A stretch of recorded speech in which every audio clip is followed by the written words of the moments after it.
Don't worry about it.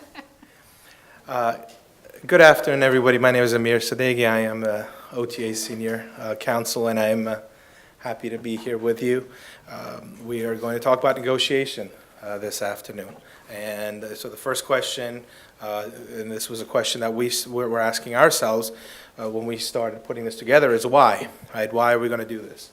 So, look, much of life is a negotiation. You negotiate in every aspect of your life, whether it's in relationships with significant others, whether it's in your job, in any sort of interaction that you have. Everything's about negotiation. And so if you can build on those skills, you can really benefit long term. And we were tailoring this discussion on negotiations between tenants and landlords, but this has a lot of more broader implications, right? There's always room to negotiate. I think that's something that's really important to recognize, especially for us tenants. I'm a tenant myself in the district, and there have been a number of times where my housing provider has told me, this is the rent level that we're going to be able to give you, and there's really no negotiation. In fact, the most recent rent renewal that I had to go through just a couple of months ago, that's what they said. They said, we're raising your rent, and that's it. There's no two ways about it. So I put in my notice to vacate, and I said, okay, well, that's fine. I'm going to leave. And I got an email from them, said, well, wait a second, let's talk about it, and then we'd like to keep you. You've been here for a while. You've been a good tenant. So we engaged in negotiations, and by the time we were done, not only was I able to keep my rent level, I actually ended up renting at a discount from what I've been paying before. So what I'm trying to pass on here hopefully will benefit all of you, and I'm hoping for you to be able to also spread the word and for this to have a little bit more of a wide-ranging impact. One of the important things is overcoming our fears and aversions of negotiation, because I think we all sort of instinctively, we're a little squeamish. I mean, me, maybe not as much. I'm Middle Eastern, so my parents might negotiate a bill at a restaurant if they're not super happy. It's a little Kelly laughs because she knows she's got a Middle Eastern background too. That's not everyone, and there are a lot of people who are uncomfortable negotiating, even in situations where it's acceptable to do so. And we get that all the time at the office. That my landlord's raised my rent, I can't afford it. What am I supposed to do? And then people think, well, look, now I got to leave. Well, no, you've got options, and let's weigh out what those options are. The number one most important thing that I would like you to walk away with is this concept of leverage. When you can develop leverage, you can negotiate, and you can negotiate successfully.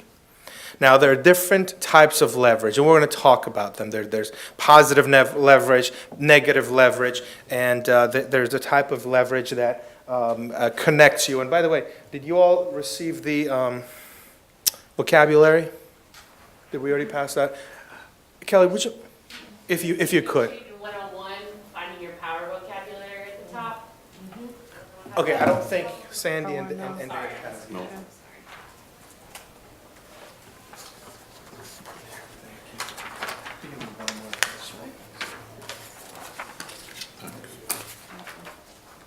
Toward the bottom of the page, you've got negative leverage, normative, and positive. And we put these on this sheet of paper for you. This lady doesn't have one. Just so that you don't have to take notes necessarily on everything that we talk about, that you can reference this later. But, positive leverage is, I've got something that you want. So, I have leverage because you want me to do X, Y, and Z for you. Negative leverage is, I can make you somehow suffer. And it's a little bit more aggressive than it sounds, but essentially that if this deal falls through, there are consequences that will be negative on your end, right? And then there's normative leverage, that using your counterpart's norms, religion, view of life to advance your position. So as we go through this discussion, I'd like for us to keep that in mind, that leverage is everything. Leverage is your power. The other thing I'd like for you to keep in mind is in order for you to be the best negotiator you can be, you have to completely eliminate your fear. Your fear is what stops you more than anything. If you can think to yourself, no deal is better than a bad deal, so that if I'm not happy with this deal, I'm going to walk away, you're going to be the best negotiator you can be. So always remember that no deal is better than a bad deal. To find your power, find their fear. This is sort of the crux of this negative leverage that I was talking about, that real leverage isn't giving them what they want, it's convincing them that they have something concrete to lose if this deal falls through. And we're going to talk about that as we go along. But before we move on, we're going to have David, and Sandy do their mock negotiation. Now, we're not going to give you any instruction. The only instruction is this is a rent negotiation. It's a negotiation of entering into this tenancy. So I'm going to give you guys a couple of minutes, 2 or 3 minutes, and just please have a discussion as though you would in that role. Please, go ahead. So let's say that she sort of comes into your office and the rental office or someplace, you know, a meeting, and you're having a discussion. All right. Well, my scenario on the sheet, it appears as though I'm the owner of a You're the owner of the two-unit property. Correct. You're the owner of the property. She's the tenant. Now, I don't want you to tell us about the details. But the product, I think the audience should know what the product is. They do. Okay. They have this information. Okay. Yeah. Yes. So please. Okay. Yeah, so I noticed, I guess you're the property owner. Yes. I notice you have units for rent. I've been here, I only have a week to find a place before I start a new job. I probably shouldn't tell you that. And we'll talk about this, but you know, I want you to be natural, and we'll talk about, you know, we'll give you feedback. Hey, this is something you did great. This is something I wouldn't have done. But I do need to find a place. It'll have to be reasonable because I won't get paid for a couple of weeks. And I'm living on my savings right now. Do you have anything? Yeah. Well, I mean, what sort of a accommodation are you looking for? Is it just yourself? I'm looking, just myself, just a 1-year lease till I get settled here. Doesn't have to be anything fancy. What price range are you looking for? Well, like I said, I'm living off savings right now, so do you have anything, what's your best price here? Or what? The lower units available at $2,300 a month. Ooh, I wish I could pay that, and maybe once I get settled here I can, but I'm kind of reluctant to commit to a year lease at that price. I noticed on the website it looked like you have a basement unit or something that you're renting. Yeah, that's the unit we're talking about. Lower yet level. What about the? It's the first floor. It's not below grade. What about this? It's nice. It's a nice unit. So it's better than a basement because I just can't go proper. the $23.75 right now. Is there anything else at all on your property that maybe you could lease me short term, even 6 months would work? The rest is occupied. Would you do 9 months? You do have a basement. You're advertising it for $500, but for storage only. Oh, okay. Yeah. That's that not was- in my yeah. notes. Okay. Is that a proper It's not for unit? No. It's just a storage space. Yeah.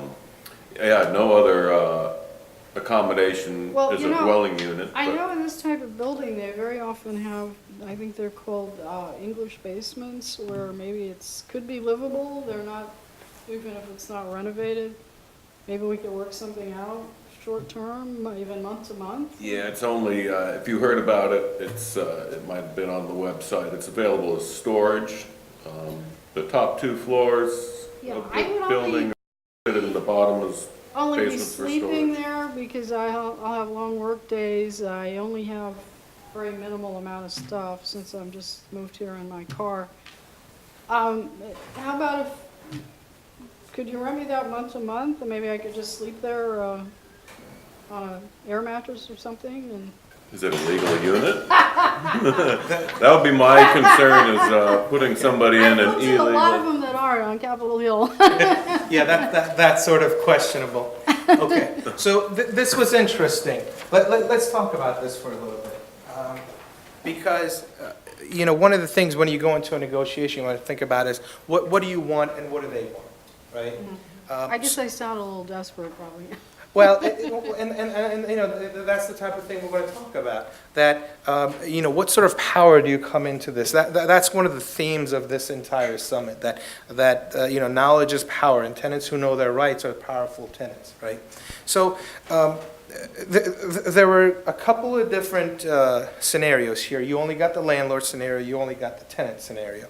And just so that you all understand, the rest of them got both scenarios, okay?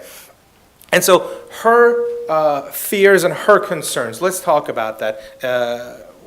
Based on what you read, what were her concerns? Affordability and quick access. Okay, what else? And she hasn't started working yet, right? So she needs something quickly. She's staying in a hotel, right? So she is kind of desperate, except you don't want to come in there conveying that you are, right? On the other hand, what about his fears and his concerns? Unit's been sitting there empty. Unit's been sitting there empty, what else? Whether it's up to code or not. Okay, and you're at a little bit of a disadvantage because you don't know, like, they know everybody's just because of the exercise, but, so this was intended to simulate a real-life example, because in real life, you would go into it not knowing his fears and concerns. He would go into it not knowing yours, okay? So let's now talk about those. Let's flesh those out based on the fact pattern. Anything else that were his fears and concerns? What about go ahead. Basement unit, he wasn't sure if it was actual livable space. Exactly. The basement unit, it's sort of iffy whether it actually can be rented out as a unit. What about the upstairs unit? Yeah, he wants to. Not available yet. Well, the first floor is available, but The upstairs three, unit is the sort of 2 floors are being rented to a family that might be moving out, right? So that's a concern because he's paying over $5,000 in mortgage, and all of a sudden, if the other people move out and he doesn't rent this, he's going into the holiday season. He doesn't have any tenants, and every month, you know, he's just going to get drained, right? That's a real concern.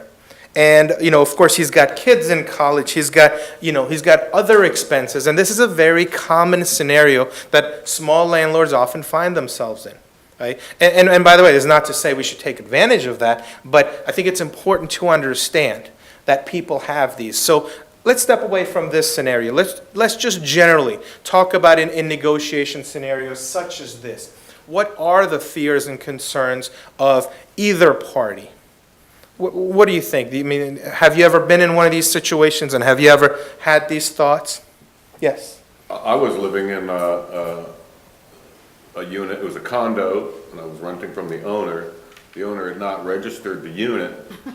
He comes to, I lived there for 8 years, he came every year trying to raise the rent. I knew that he couldn't. So we just stuck to the terms of the original agreement. So sort of to Sandy's point of understanding what's on the internet, or what additional information can you learn about the other side that you can then use to your advantage. Sure. So I knew he could never take me to court because he's not a registered unit, and as long as I just paid the original agreement, we were good, and that Okay. was Can I helpful. Yes. say something? though? Maybe this is off the topic, but wouldn't he be running the risk of a self-help eviction in a case like that? What do you mean? Where the landlord would just put him out? No, without self-help going- eviction is not allowed. It is absolutely not allowed. I in know the it's not district. allowed, but it sounds like the kind of thing where that could happen if he's doesn't have a lease or anything. Well, no, I mean, Well, it's a proper lease, and it went month to month. Oh, okay. And since he hadn't registered it, sort of gets to the code. Right. So I could have, as a landlord, said, well, all right, I see you just came out of your car, you're living in your car, I do have a basement. I could do my good Samaritan, and as long as nobody tells anybody, $500, all right. Yeah. Put a light and a mattress down there. know, it's funny. But then I'm breaking the law on your This behalf. actually happened to me many, many years ago when I first moved here. And what happened was, the lady found another tenant. She wasn't necessarily looking, but it was somebody she knew, and she decides, hey, I like this lady better, she's better socially connected or whatever, so you have to leave. Well, that's not allowed. Well, but I didn't know any of it, I was Yeah. new here. Yeah. Um, So, look, anyway. one of the things that, I want you all to get in the mindset of is trying to think of a negotiation as a process and try to think of it as a discovery process, right? The more information you can get, the better. So one of the things that you did initially was reveal information, right? And this is an absolutely common thing to do. People come into the negotiation, immediately say, here's my situation, I want to tell you about myself, right? And the more information you reveal, the more leverage you give to the other side and vice versa, right? Meanwhile, he didn't give you any information, right? He's just sitting there letting you talk. Men are like that. Right, no drama. And I think that's a good point. If you come in and reveal too much, the other side might perceive that as, oh, this is going to be unstable, it's going to be drama, it's going to be... Sure. So whatever I might have been willing to offer, I realize this potential tenant Too needy. might not even be able to make rent monthly. Yeah, so look, you have a budget as a tenant, he's got a sort of need, but there's always wiggle room. And one of the things you're trying to do is you're trying to get as much information as you can so you can figure out where their bottom line is, all right? And we'll talk about that as we go forward. Listening. Guys, I'm sure you've heard this before, listening is important, but listening with purpose is really, really critical to being a good negotiator. What do we mean by listening with purpose? Well, listening itself is a skill. It's a learned skill, it's something that you have to practice, and you start with validating the other party's emotions. So one of the things that David is going to want to do is he hears Sandy say, oh, I just moved in and I'm living out of a hotel, and now he starts validating her emotions. She's upset, she's maybe concerned, she's in fear of not being able to find a place, right? All of these things are ways to connect with somebody in order to elicit as much helpful and useful information as you can. And you also build trust in the process, and you establish a connection in the process. So listening is one of the most critical skills that you can learn that'll help you in the negotiation process. The more you get them to speak, the more of an advantage you get. If you're sitting there nodding along, letting them speak, they're just going to give you more and more information. Okay? I cannot emphasize that enough. Let them speak and understand them, trying to understand who is this person, what motivates this person, what do they want? Because if you know what do they want and what do they fear, then you're way ahead of the 8 ball. Now, you also obviously try to uncover as much helpful information as possible. So, here in this scenario, David has these upstairs tenants, right? All right. Well, why did I include that in this scenario? Well, if Sandy discovers that he's got these upstairs tenants and that they might be moving out soon, she might have leverage in saying, oh, wait a second, he may want to rent this place out as quickly as possible for fear of having this place vacant, right? That's leverage. And there's a lot of other types of leverage that you can find, and it's very common in either small landlords or in large apartment buildings, right? So large apartment buildings are more methodical. They have their processes and procedures where, if their vacancy levels are above a certain level, then, they reduce their prices or they increase their incentives. So this is all information that's helpful to you, and the more of it that you get, the better of a negotiator you are. Listening. Now, when you do speak, you got to speak with purpose, right? What does that mean? Your demeanor is so important. Thank you. Your demeanor is so important. how you communicate with the other person, making them feel comfortable, making them feel like you're welcoming, like you're somebody that's trustworthy. That's really, really important in how you start establishing trust. Mirroring. This is one of the really important skills for you to learn. Let's just have a conversation, all right? What's your name? Abby. Abby. What did you do? Let's say, what have you done here so far? So far today, I have gone to a bunch of really great workshops. Workshops? Yeah, some workshops, and I've gone to, I've spoken with a lot of people. People? What people? The exhibitors and some other tenants and. Tenants? Yeah, tenants.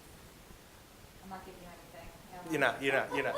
But so, all right. So usually the way this would work is when somebody says something, like I went to workshops, right? And then you mirror that person by saying, workshops, or you went to workshops, and almost exclusively everybody in the world except for Abby.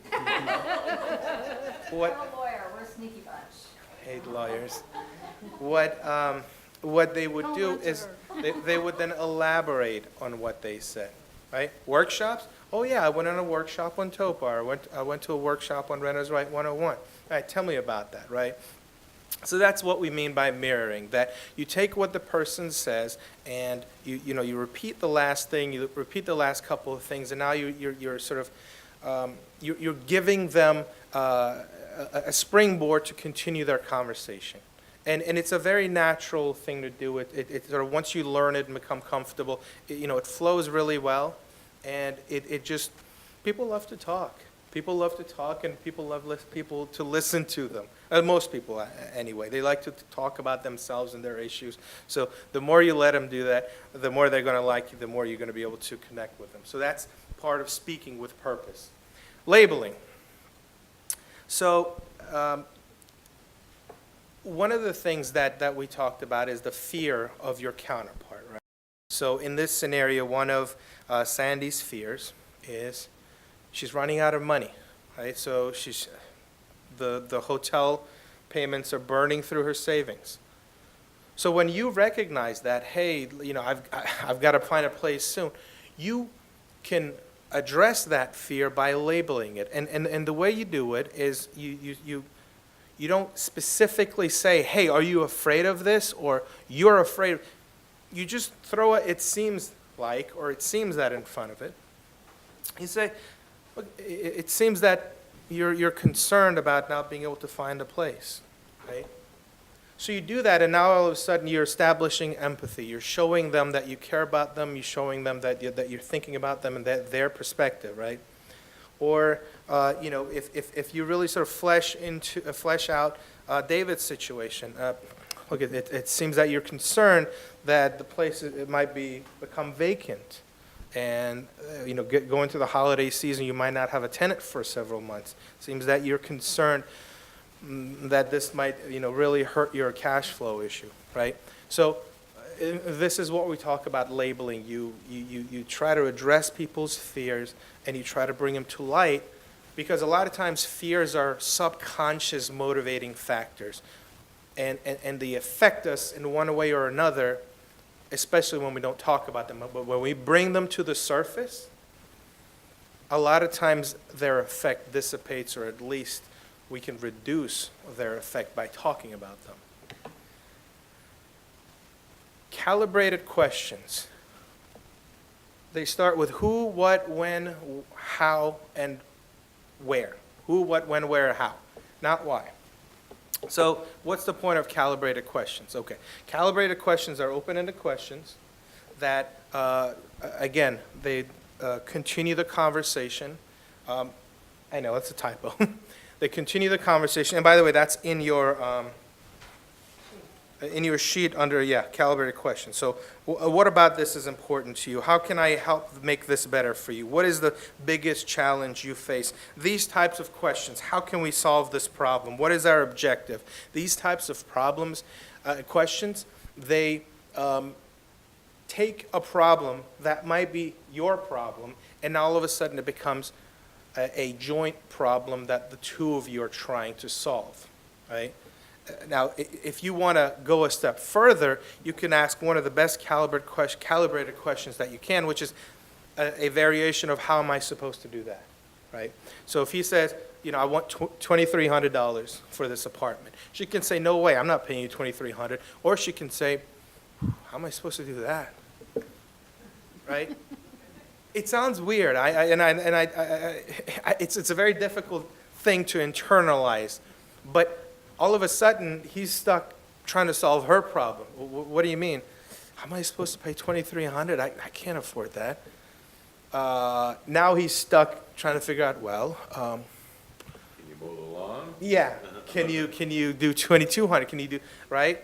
The more you just talk about, the more you ask questions, the more, you just further the conversation, the more you force the other side to get a little uncomfortable and try to continue to negotiate, sometimes try to bid against themselves.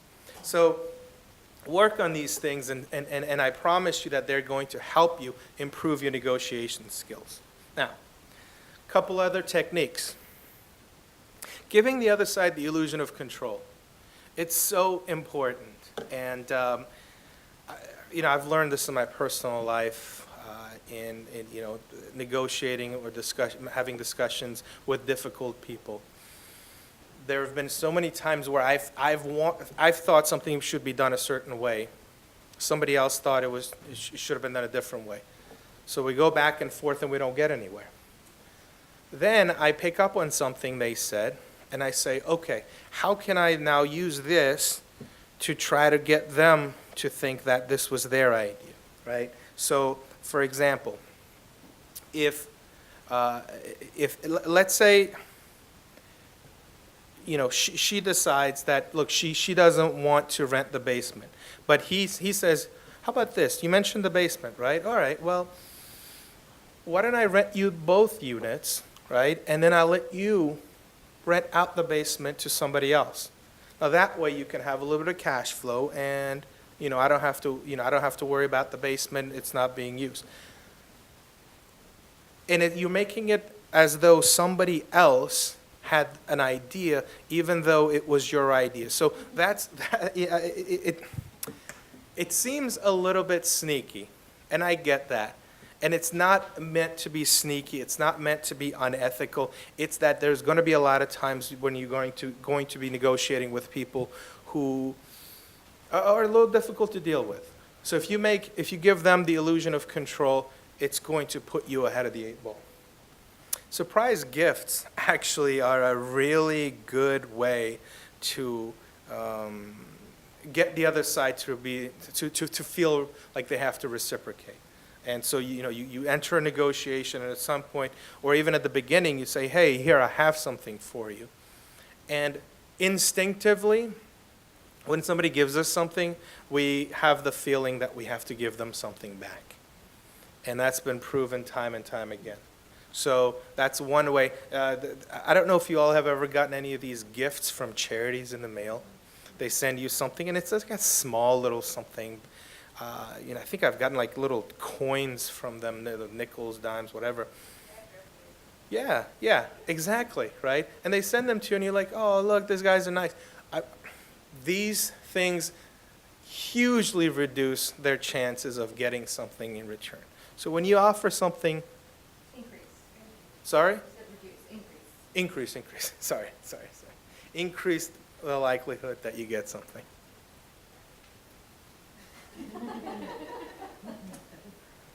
And asking or offering for something unrelated, right? Something on the side.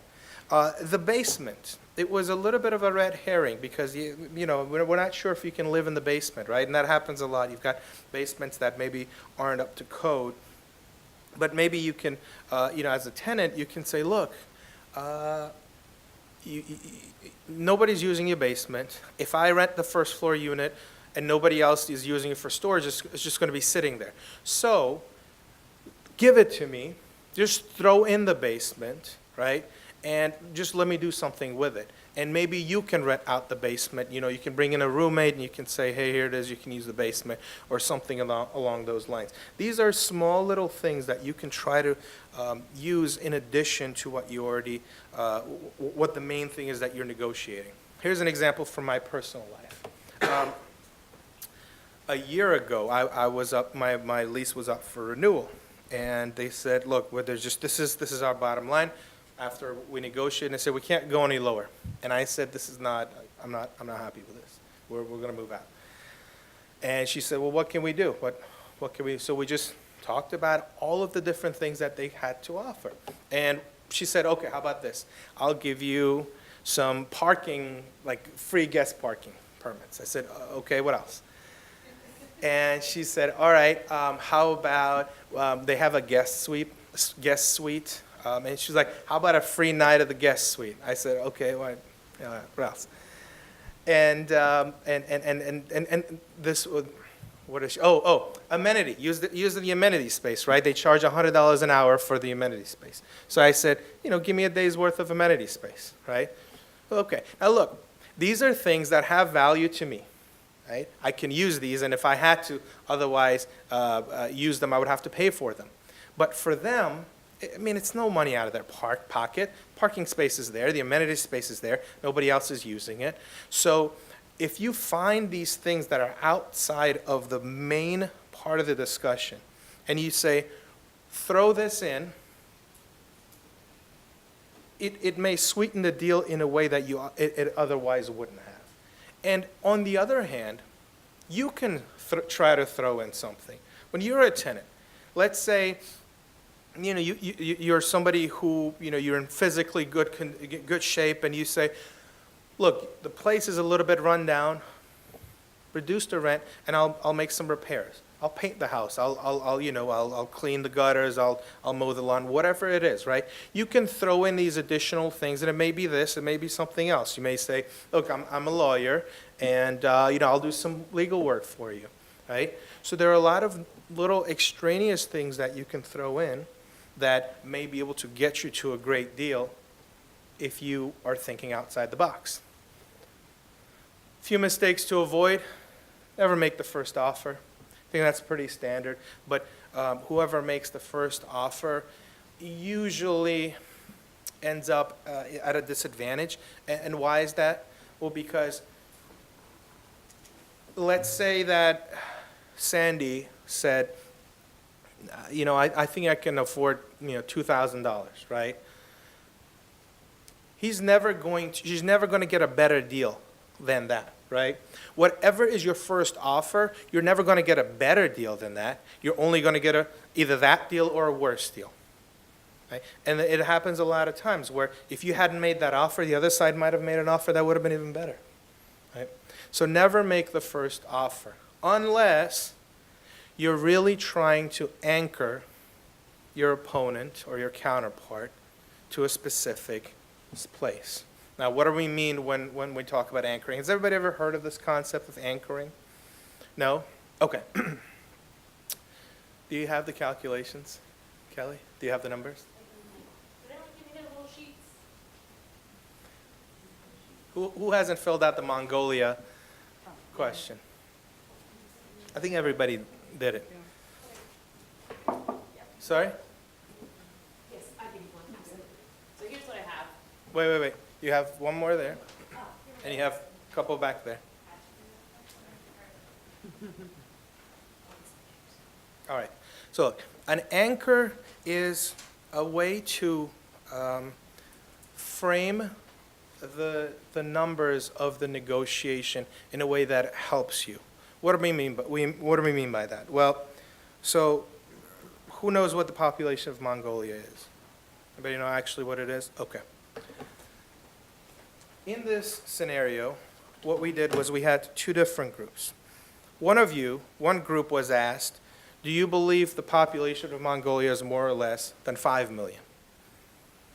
It didn't matter what you said. The other group was asked, do you believe the population of Mongolia is more or less than 80 million? All right? That $5 million figure and that $80 million figure, we use those to anchor your thought process. Now, here are the responses that you gave. For the $5 million anchor, your estimates were $4 million, $100,000, $3 million, and more than $5 million. For the $80 million anchor, the responses were $20 million, $60 million, and $50 million. Do you see the discrepancy here? That just by giving you a number that is completely pulled out of thin air, and it really was. The population of Mongolia is about 3 million. Both of those numbers were pulled out of thin air. There was no valid basis for any of them.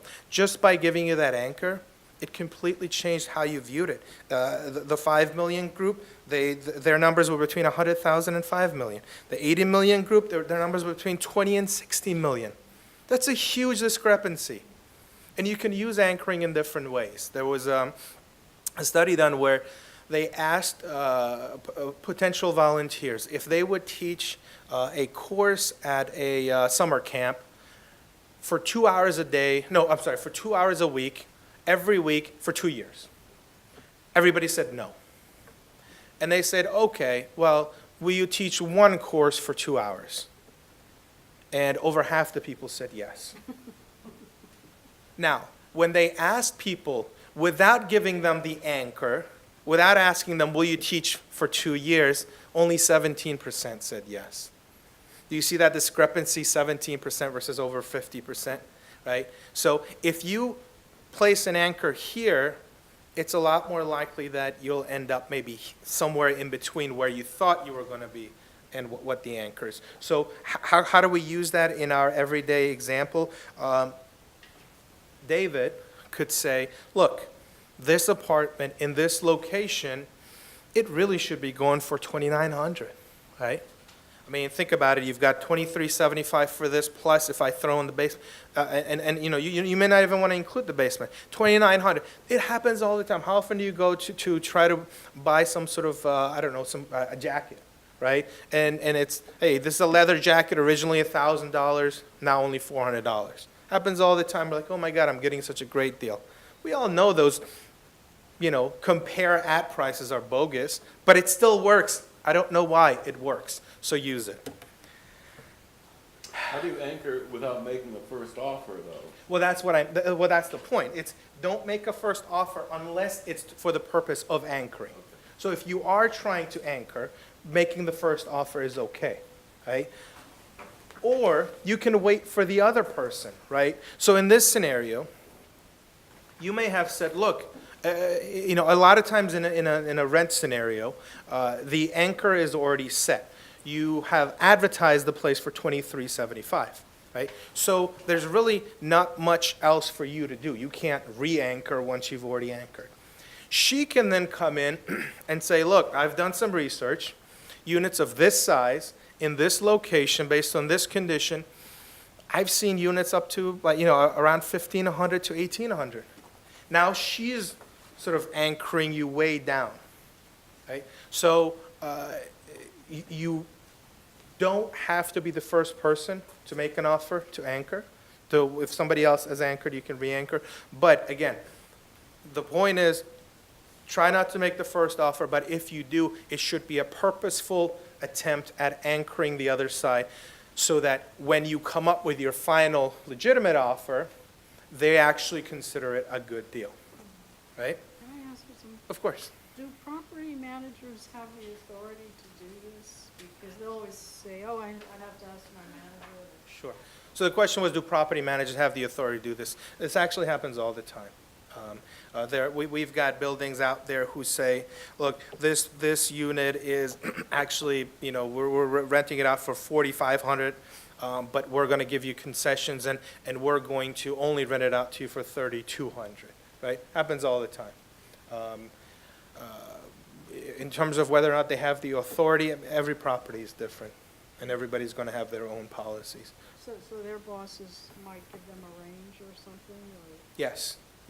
That's usually what it is. So again, it depends. Some companies have stricter, more stringent policies, and they have their rent levels set every day, or sometimes it just changes even throughout the day. But a lot of times they have a specific number, and they have no way of changing that number unless the change comes from corporate. But then other companies, no, they have a lot more flexibility. And I think the way it works is the smaller a landlord is, the more he or she is going to have flexibility. Because this guy, he's only got one apartment, one building that he's rented out, right? All he's thinking about is, here's how much money I'm out of pocket every month.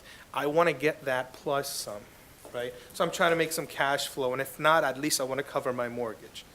They're thinking about it from a completely different perspective. They're thinking about it as an investment, and how can I get the best return on my investment. I looked at one place and they said they were offering a month free rent Mhm. because everybody had asked for it and came in. Yeah, Which I thought was great. sure, absolutely, So, absolutely. You have to ask. Yeah, and look, a lot of times you have to try to understand what what do they really want, right? So for somebody like a small housing provider, giving you one free month versus giving you that same amount over the sort of term of your tenancy doesn't really make much of a difference. But for larger landlords, it may, because they factor that into the valuation. They factor their monthly rent levels into the valuation of the building. So if they drop the monthly rent levels, it lowers the value of the building. But if they just give you 1 month rent and the rent level is still high, the value stays the same, right? So understanding these different factors and just, going online, doing research, it actually helps you in your negotiation. Yes? Just piggybacking off of that, so these techniques, they're not really going to be applicable when you have those big multi-family management companies with big buildings. Well, I don't know if I would agree, because the people that I've dealt with have been big multi-unit, hundreds, thousands of unit management companies, right? And so, my own example has been, there have been times where they've told me, we're going to increase your rent, and probably, by the way, my building's not rent controlled, so they could increase it, right? They've told me, we're going to increase your rent, and I've ended up renewing at a decreased amount. Right? Like literally, they've told me, and this is so infuriating, because they use fair housing laws sort of as a crutch, and they say, because of fair housing laws, we're not allowed to, renew your lease at the same level. And they've actually renewed it at a lower level. So even with big companies, you can do that. And if you get to the point where you can't, you can then try to throw in those additional things to try to sweeten the pot for you. Does that make sense? Yeah, I mean, but weren't we just saying that, they have to go back to corporate, and they have, it's an algorithm for them, and it changes. Yeah, I mean, So they have if to- that's, look, and that's the thing, if that's the case, Yeah. and if they're that rigid and they're just, maybe they're at a 95, 90% occupancy, and they're just saying, look, we just don't have to, then you may not have a leverage, right?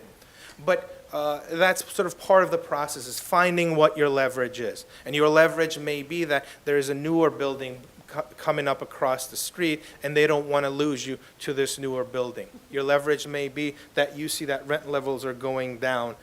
In my building, they have this little flyer in the elevator, and it constantly changes. They say, refer somebody to us and you get like $250 referral fee. And it changes all the time. Sometimes it's $250, $500, $750. And based on that, what their occupancy levels are and how desperate they are, right? And certain things, like in the summer, everybody, is moving, everybody's looking for apartments, more people are interested, so rent levels are higher, there's more demand. Nobody wants to move in the winter, right? So if you set it up so that you're moving in the winter, you may be getting a better deal. Why? Because their occupancy levels are going to be low, and whatever they have on the market, they're not going to be renting it out for another few months, right? And what other sort of leverage could you have? Well, let's say you've been a good tenant for a while, right? And they know that if you move out, first of all, they're going to have to pay to turn over your unit, right? Well, that's money out of their pocket. Second, the place might be vacant for a few months. Well, that's, again, money out of their pocket. So rather than losing $3,000 or $5,000 right there, they may say, you know what, we'll give you $100, $200 off. And knowing these things will help you figure out what your leverage is, right? setting a range. This is one of the sort of tricks of the trade.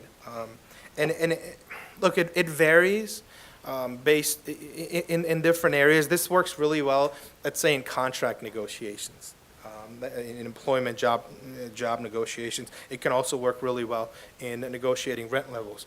But if you want, let's say, you want to get this property for $2,000, right? And so because he said that his listed price was $23.75, and you want to get it for $2,000.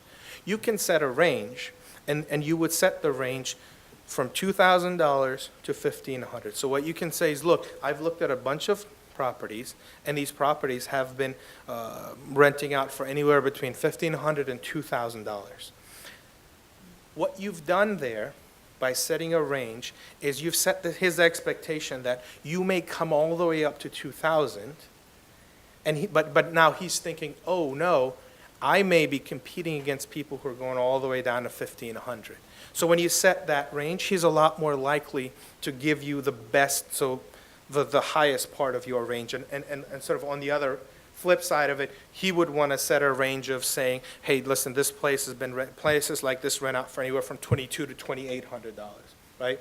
So setting a range is a really helpful tool in talking numbers. And it's really good, by the way, if you're ever negotiating for a job, for a salary, rather than saying, look, I think I should be getting $100,000, what you can say is, look, this type of position, the national average is between $100,000 and $140,000, right?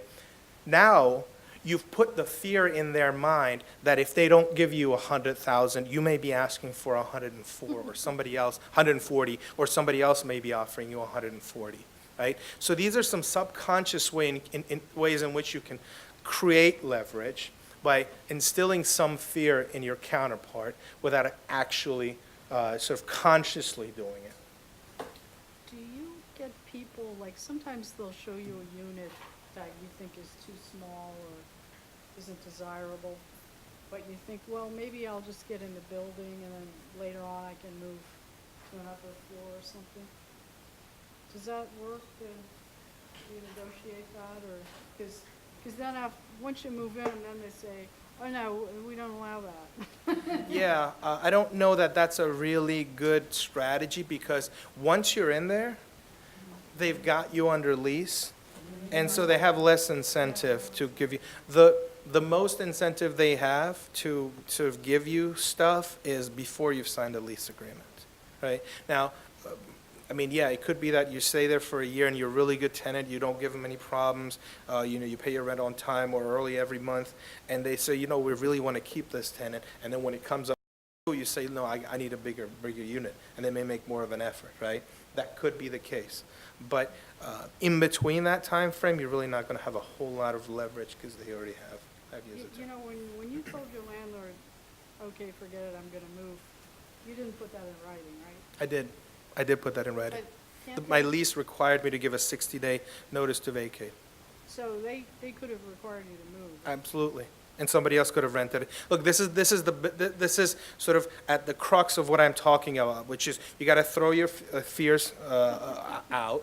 It's And, hard to do. well, and absolutely, it really is. But no deal is better than a bad deal, right? No deal is better than a bad deal. So if you're too afraid to lose the deal, you're never going to get the best deal you can get. So if you really want to work toward getting the best deal you can get, you have to be willing to lose it. And we did that. We didn't want to, right? My wife and I did not want to move, but we said, look, we're going to stick to our guns. They're trying to charge us more than what this apartment's worth. We've got new buildings coming up across the street. We're not going to pay more than this, right? So we said, here it is. Here's our 60-day notice to vacate. And they actually told us while we were in mid-negotiation, they said, okay, we'll take it off the market because somebody else could actually, and by the way, as an anecdote, one of the other residents in our building, they were in the same situation. They gave their 60-day notice, and so when they did that, the landlord put it on the market. Somebody came to the landlord, and said, I want to rent this unit out. And the landlord said, no, we're still negotiating, hold on. So they went and signed up automatically, they leased it online. So these people ended up having to leave the unit. Yeah, so that can happen. That can happen, and you have to be able to accept that. Yeah, because I gave my property manager 2 years ago, I thought it was a tentative notice. I thought I made that pretty clear. And then I go in a while later and she says, well, it is on the website. And I'm like, oh my God, because I thought we had an agreement. Yeah. I was just kind of giving her a heads up, and I'm not gonna do that again. Yeah, I mean, it's one of those things, you can't halfway give a notice. If the lease requires a notice, and it requires it to be in writing, and it requires it at least 60 days, you've got to give your notice if you want to give your notice. You can't say, here's my notice to vacate, unless we come up with an agreement. No, it's, here's my notice to vacate. Mine said it was contingent on my getting into senior housing at the time. Well, But I guess they didn't. then that's not, that may not be considered legally a notice to vacate. Because, I mean, the point of that is, when you give me a notice to vacate, I have to then be able to count on you leaving so that I can rent it to someone else. If I can't count on you leaving, and you have to sit around and wait for 2 months or whatever it is to see if you find another place, then that notice doesn't help me. The point of that is now I'm going to start showing it and start trying to find someone else.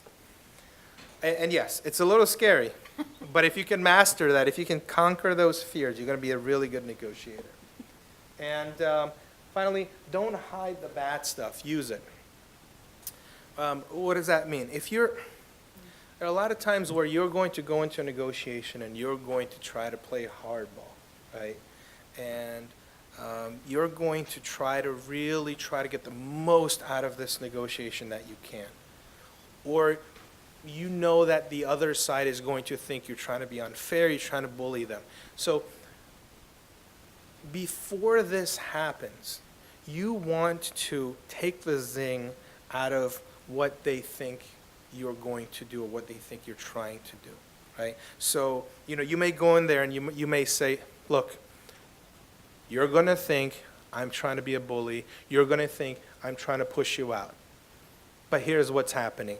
I'm up against it, and I have no other choice. This is the most I can do, right? Or as a landlord, you may say, look, you may think I'm being a terrible landlord. You probably are going to think that I'm trying to push you out, but this is my bottom line. I can't rent this place for less than this for this other reason, right? That's an accusation audit. You make the accusation ahead of time against yourself. And when you do that, it takes the zing out of it, and it makes the other person more comfortable, and it makes them more likely to say, well, no, I understand. I don't think you're trying to do that. I don't think you're trying to be a jerk. But you have to do it the right way, right? You can't say, I'm not trying to be a jerk, but you have to really commit to it. You have to say, look, I'm going to make this offer to you, but before I do, I just want to let you know, when you hear this number, you're going to think I'm terrible. You're going to think I'm trying to take advantage of you. Now you've really sort of set their expectations. Now they're, oh my God, what's happening? So I'm about to get screwed here. And then you present them with the offer. So don't hide from it. Don't try to skirt around it.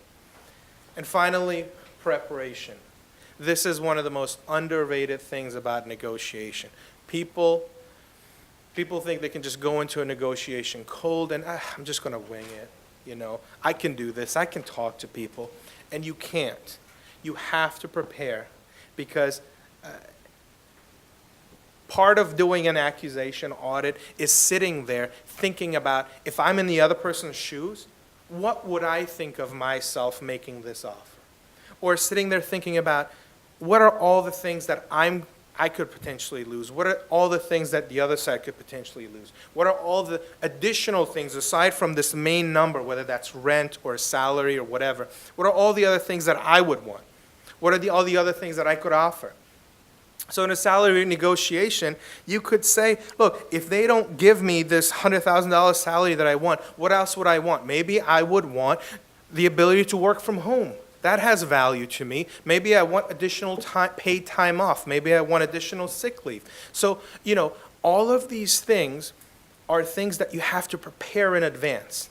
And people have a tendency to just want to wing it and to have something in their mind and say, let's just go for it. I really highly recommend for you to think about these things way in advance and to run them by people. Do a practice negotiation. I've done this so many times where I've gone into something with something in my mind, right? I've said to myself, all right, I'm going to go in and make this offer, and here's what they're going to do, and here's what I'm going to do, and it'll be great. And then I sort of practice the scenario with somebody, and just like, I tried to do something over here with Abby, and she just completely hung me out to dry, right? I practice it, and it doesn't go anywhere the way I thought it was going to go. And then you adjust your approach. But preparation is so important that I actually put it not twice, but 3 times, because really, all of these things you need to practice. You have to try to internalize these skills. This isn't something that you just heard about it and now you can go apply it. Right? You have to internalize it. A lot of these things have to become habitual. A lot of these things have to become second nature. Okay? So if there's anything that you walk away with, hopefully it's all of it, but preparation is one of the main things. Do you have any questions before we wrap up? Thank you all so much for, yes? I have, well, not about, about that, but 2 other brief questions about DC, renting in DC. Okay. What is the average, what's the medium rent amount in DC? What's the average now today? I mean, it's around 2,000, but it depends. Right? It depends on where it is, what the space, how big and all of that. I can talk about that to you offline. But it's, somewhere for a 1-bedroom, like between 1,800 and 2,000, depending on where it is. But there's a huge variation. You talk about, Georgetown versus, Right. Anacostia, Ward 7, huge difference. So it all varies. The real quick question is, If you what's, go to housingsearch.com, it will tell you all over the city. okay, and the other quick question was, what is the ratio of tenants, of renters to homeowners in DC now? Because it used to be 65% renters, and do you know what it is? I don't have those figures. I would try to Google that, but I don't Okay. have those figures. If you want, you can reach out to us about that. Yes? Is there a place to find what the vacancy rates are For what? in a city, in a building? Not really, because they don't want you to know. Yeah, they don't want you to know that.